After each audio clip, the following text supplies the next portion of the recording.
अस्सलाम वालेकुम my YouTube family. उम्मीद करती हूँ आप सब ठीक होंगे, खैर आफियत से होंगे। और जी एक और नया दिन और एक नई सुबह और नई शुरुआत।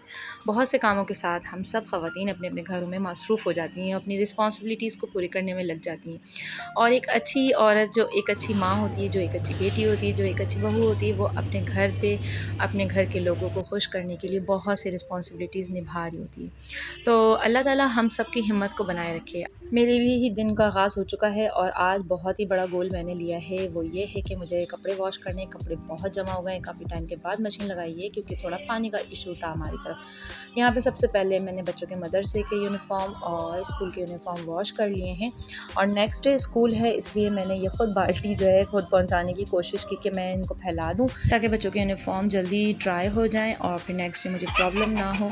और यहाँ पे जो है मैंने कपड़े फैला दिए हैं और वाइट कपड़े, वाइट यूनिफ़ॉर्म जो भी मैं धोती हूँ उस पर क्लिप लाजमी लगाती हूँ ताकि वो नीचे गिरें तो मैसी ना हो। यहाँ पे बादल अभी तक भी हैं और आज सूरज पूरी तरीके से बाहर नहीं आया है और यहाँ पे हवा इतनी प्यारी चल रही थी, मुझे देख के इतनी खुशी हो रही थी और इतना सुकून मिल रहा था इस हवा में कि शुक्र है उस रब का। और यहाँ पे एक मैं बहुत ही प्यारी सी आपसे बात शेयर करूँगी। ये मेरी रोज़ का प्लांट है जो कि बहुत टाइम से ड्राई हो गया था। आज इसमें मैंने ये जो छोटे छोटे से पत्ते में काफ़ी दिनों से इसको पानी दे रही थी तो मैं नोट कर रही थी कि बारीक बारीक न्यू लीव्स आ रहे हैं। तो ये अल्लाह ताला की बहुत बड़ी कुदरत है कि हम उसे नोट कर सकते हैं कि हमें मायूस नहीं होना चाहिए। बिल्कुल भी किसी ऐसी चीज़ से मायूस नहीं होना चाहिए। अपनी ज़िंदगी में बहुत सारी ऐसे मामलात हो रहे होते हैं कि हम मायूस हो जाते हैं, लेकिन ये एक पौधा जो है हमें बहुत बड़ा सबक देता है कि ये बिल्कुल सूख चुका था लेकिन अल्लाह ने इसमें जान डाली और ये फिर से ग्रो हो रहा है।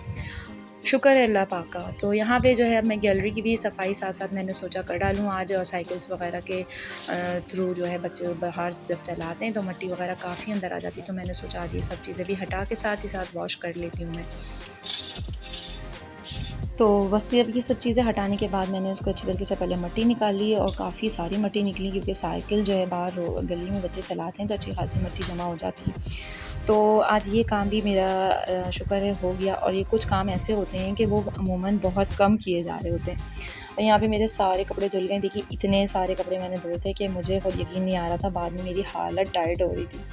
और यहाँ पे अम्मी ने कोफ्ते का सालन तैयार कर लिया है, बहुत मज़े का कोफ्ता बना था। और अम्मी जो है बाकी बच्चों को खाना खिलाने बैठ गई थी। यहाँ तो मुझे 10 बज गए थे कपड़े धोते धोते, फारिग होते होते।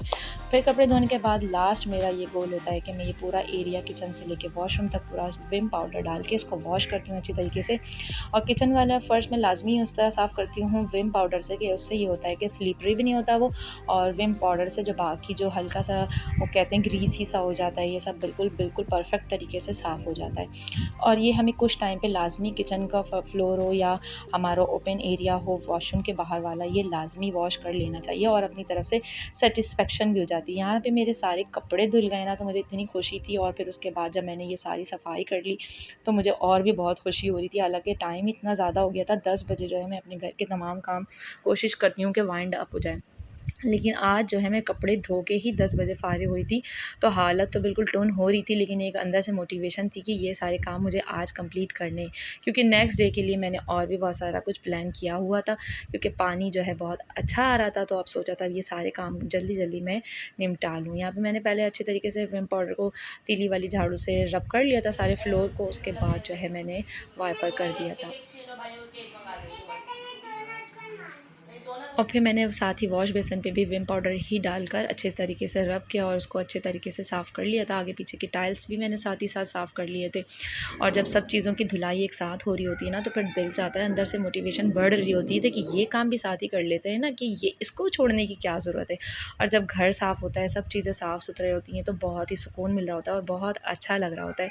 आई थिंक कि सारी औरतों का यही हाल होता है कि वो चाहती हैं उनका घर जो है अच्छा बना रहे और जब फिर घर में जो लोग होते हैं वो भी खुश होते हैं साफ़ सुथरा घर देख के। साफ़ सुथरा घर तो हर किसी को ही पसंद होता है। यहाँ पे मैंने वॉशरूम में भी विम पाउडर और हार्पिक डाल के अच्छी तरीके से सफाई कर लिया था। अब यहाँ पे झाड़ू का काम ख़त्म हो गया था तो मैंने सोचा झाड़ू को अपनी जगह पे पहुँचा देती हूँ।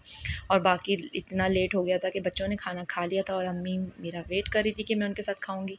उसके बाद मैंने खाना खाने के बाद आके अपने बेडरूम की चादर सेट की और उसके बाद बच्चे बिल्कुल सो गए थे तो उनको सुलाने के बाद मैंने पूरी हिम्मत की, अल्लाह से दुआ की कि अल्लाह ताला मैं नमाज़ ज़रूर पढ़ लूँ। शुक्र है उस रब का कि उसने नमाज़ का टाइम दिया। फिर नमाज़ पढ़ने के बाद मैं छत पे आ गई थी कि बच्चों का यूनिफ़ॉर्म उतार लूँ, क्योंकि सुबह जो है शबनम की वजह से यूनिफ़ॉर्म दोबारा गीले हो जाते हैं। तो अभी बिल्कुल ड्राई हो चुके थे, इसलिए मैंने उतार के इनको अपने रूम में रख लिया। तो ये थी मेरी आज के दिन की बिज़ी रूटीन, और जो है बहुत ही टायर्ड हो चुकी थी। इस वक्त में मेरा दिल चाहा था बस मैं जल्दी से सो जाऊँ। और यहाँ पे ये जो है ना, इन साहब ने मेरे सारे धनिया का पौधा खा गए। इतना मुझे गुस्सा आया था, लेकिन मैं क्या करती हूँ, इस वक्त इनका कसूर भी नहीं था, क्योंकि बच्चों ने इनको खुला छोड़ दिया था आज़ाद। चले फिर